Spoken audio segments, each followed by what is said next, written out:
Welcome to our channel. Today we how to automate real-time insights with Sisense easy tutorial step-by-step clearly. Begin by logging into your Sisense account. Navigate to the dashboard where you want to set up real-time insights. Select the data source you wish to automate for real-time insights. Click on the Add Data button to include the desired dataset.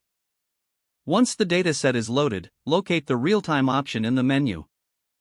Enable real-time analytics by toggling the corresponding switch.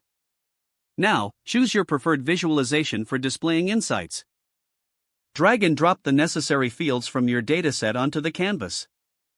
Customize the visualization settings to fit your analytical needs. Save your dashboard to retain the changes. Next, navigate to the Alerts section to monitor your metrics. Click on Create Alert to set specific conditions for insights. Define the metrics and thresholds for your alert. Choose the preferred delivery method for alert notifications. Configure the frequency of updates you wish to receive. Save your alert settings to activate real-time notifications. Return to your dashboard to view automated real-time insights.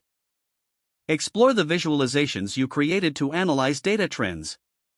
Continuously monitor your metrics and adjust alerts as necessary.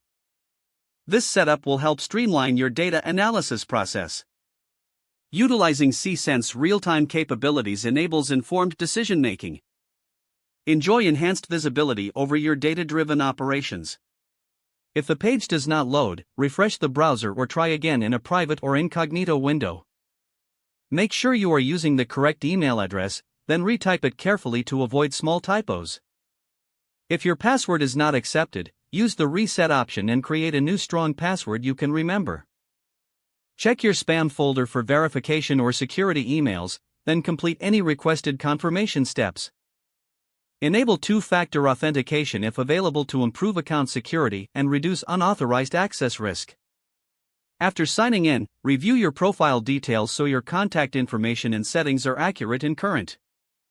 Don't forget to like this video and subscribe to our channel for more step-by-step tech guides.